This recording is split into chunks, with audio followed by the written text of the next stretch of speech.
sekitar 4 tahun lalu ada kasus pembunuhan gitu Nat. Lebih tepatnya di daerah Kalimantan Timur. Ada satu cowok yang bener-bener dia ini dikenal banget kalau misalnya di lingkungannya itu cowok baik-baik, bener-bener gak neko-neko. Tapi emang gayanya tuh kayak rada bad boy gitu. Tapi orang tahu kalau misalnya dia anak baik-baik lah. Sebut aja nama cowok ini Ali dan umur tuh sekitar 25 tahun. Nah ada satu waktu dia kenalan sama satu cewek. Kita sebut aja nama cewek ini Mimi. Seumuran juga sama Ali. Dan Mimi itu tuh sebenarnya teman kecilnya Ali. Tapi udah tinggalnya pindah jauh dari rumah Ali dan udah lama gak ketemu. Sekali yang ketemu jadi kayak akrab lagi lah. Pas lagi lebaranan, emang biasanya tuh minal aizin gitu mereka berdua. Akhirnya setelah lebaran mereka ketemuan lagi, kontakan lah. Habis lebaran mereka kontakan dan udah sering jalan.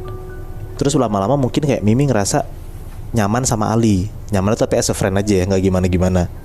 Jadi Mimi tuh semakin kayak anggap si Ali ini bestinya dia lah. Kayak tiba-tiba Mimi minjem duit ke Ali karena dia bilang kayak, ya gue butuh ini, boleh nggak, segala macam. Ali bilang kan ya udah nggak apa, karena Ali juga baik banget anaknya, jadi pinjemin terus tuh duitnya ke Mimi. Terus one day Mimi tuh minjem duit lagi, katanya mau urusan keluarga, jadi Ali kasih. Tapi belum diganti-ganti Moy? Belum, yang pertama belum diganti Nat. Tiba-tiba ada temannya Ali kayak ngasih tahu foto gitu, kayak, Li ini Mimi bukan sih? Ternyata di foto itu Mimi tuh lagi jalan sama cowok, dipergokin sama temennya si Ali ini. Nah Ali sakit hati lah, karena dia mikir kayak, gue tuh udah nganggep Mimi tuh lebih dari temen. Kenapa tiba-tiba Miminya malah sama cowok lain? Oh. Ali baper berarti. Iya, Ali baper Nat, bener. Sedangkan si Miminya enggak ya? Iya, cuma nganggap sebagai teman aja kan, teman lama dari kecil juga kan. Oke. Terus Ali sakit hati sekali dua kali. Ali tuh masih nggak biasa aja lah, kayak dia batin sendiri. Lama-lama ada satu waktu Mimi tuh pinjem mobil ke Ali. Dan ternyata pas dipinjemin sama Ali, besokannya ketahuan kalau misalnya Mimi minjem mobil ke Ali buat jalan sama cowok. Singkat cerita, Ali tuh dendam banget lah sama Mimi. Dia sakit hati banget, dia tuh gak bisa mikir jernih. Dan dia tuh langsung berubah 180 derajat. Yang tadinya baik banget ke orang-orang, jadi murung, jadi gak mau keluar kamar, gak mau ngobrol sama sekali. Intinya kayak Ali tuh sakit hati banget lah sama tingkah lakunya Mimi ini. Satu malam, saking Ali udah keselnya banget sama Mimi, tiba-tiba Ali datang ke rumah Mimi. Pas dilihat ternyata Mimi lagi sendirian di rumah, gak ada orang sama sekali. Diajak jalan lah sama si Ali ini. Mimi mau tuh diajak jalan. Terus pas banget mereka lagi jalan berdua, diajaklah ke kayak pinggir jalan dekat sungai gitu. Nongkrong lah di sana. Pas mereka lagi ngobrol, tiba-tiba Ali bilang ke Mimi kayak, Mi sebentar ya, aku mau ngambil jaket dulu di mobil. Terus ternyata Ali tuh gak ngambil jaket doang, tapi dia ngambil senjata tajam Nat, kayak ngambil pisau gitu. waduh. Setelah dari mobil balik ke tempat duduk yang sebelah sungai itu, si Ali tuh ngomong, Mi makasih ya, kamu udah bikin aku kayak gini. Habis ngomong kayak gitu Mimi bingung lah, kayak ini kenapa si Ali? Nengoklah Mimi ke Ali, kamu udah bikin aku kayak gini. Habis ngomong kayak gitu Mimi bingung lah, kayak ini kenapa si Ali? Nengoklah Mimi ke Ali. Pas dia nengok, tiba-tiba Ali tuh langsung sekap Mimi gitu loh. Nyangkap Mimi pakai jaket, diikat gitu. Akhirnya ditusuk langsung sama si Ali. Meninggal lah si Mimi di tempat. Habis ngelakuin itu tuh Ali gemetaran banget. Tapi ya dia takut kalau misalnya orang-orang tahu. Akhirnya mayat si Mimi dibuang lah ke sungai barengan sama jaket dan pisaunya itu yang pakai buat ngebunuh si Mimi ini. Setelah kejadian itu, besokannya orang-orang pada bingung. Nanyalah Mimi kemana. Orang-orang tahu terakhir tuh Mimi pergi sama Ali. Ditanyalah sama orang-orang kali kayak, Li Mimi kemana? Kamu bukannya sering bareng sama dia? Kamu nggak tahu Mimi kemana? Ali tuh masih diam aja, dia bilang nggak tahu apa-apa, dia nggak ngaku sama sekali. Dan Ali ngerasa kayak, ya udah biarin aja, emang Mimi pantas dapetin itu. Karena Ali udah sakit hati banget lah sama si Mimi ini.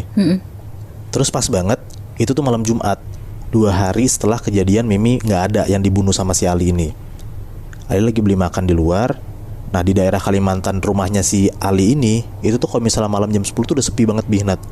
Dan Ali tuh emang tinggalnya bukan di kotanya, jadi emang sepi banget gitu lah, kebayangkan.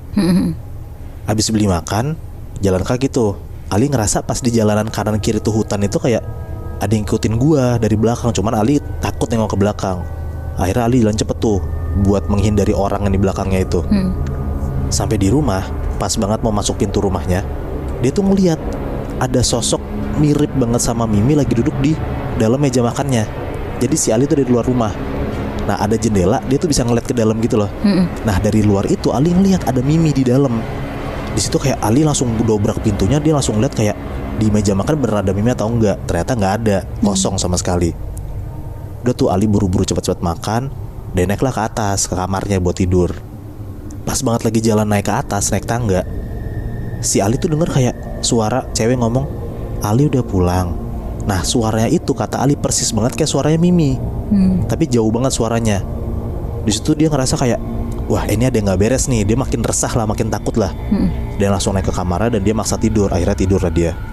Kebesokan harinya Ali dapat kabar kalau misalnya satu kampung itu tuh lagi nyariin Mimi. Bener-bener kayak Mimi tuh udah masuk ke daftar orang hilang gitu lah. Ali semakin gak tenang. Dia tuh makin takut lah kalau misalnya orang-orang tahu. Tapi di depan orang dia berusaha tenang aja.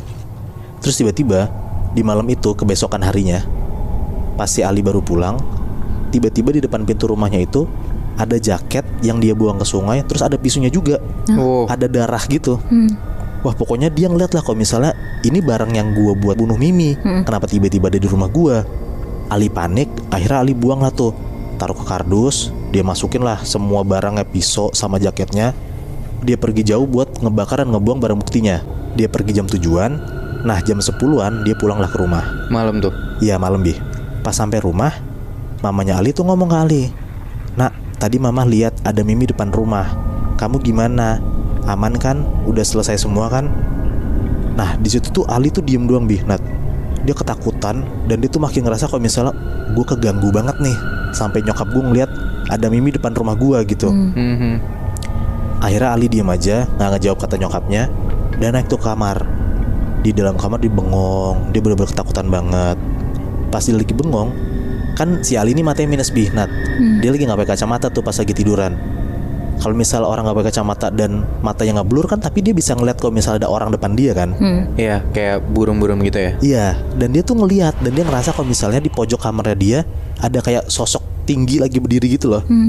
Dia ngeliat kayak ini ada apaan, tapi gue nggak bisa ngeliat jelas.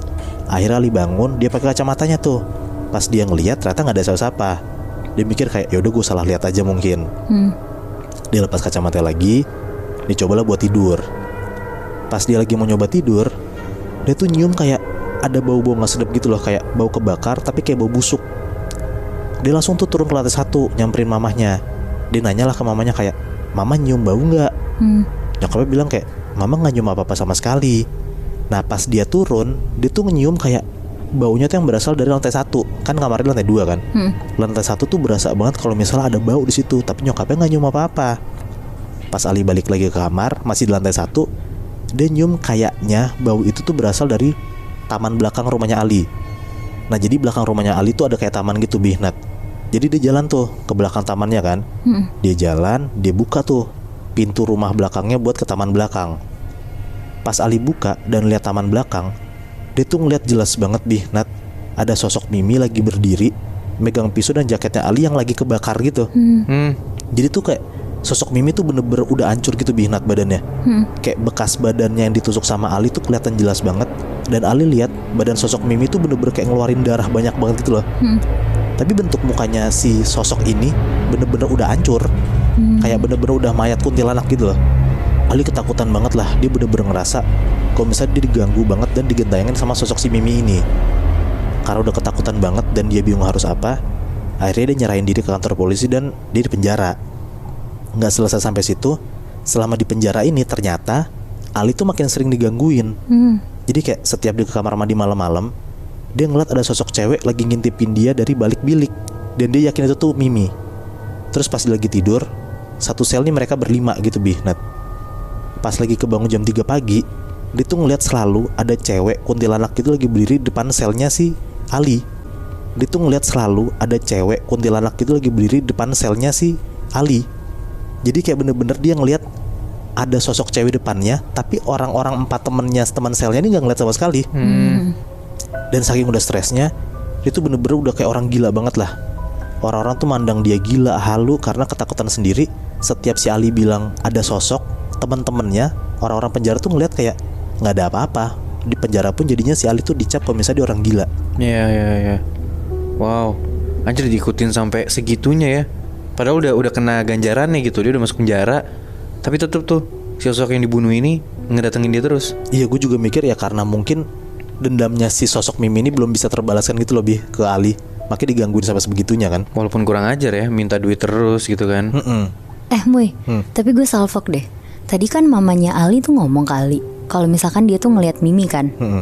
Tapi kok dia biasa aja Muy? Padahal satu warga tuh lagi nyari si Mimi ini.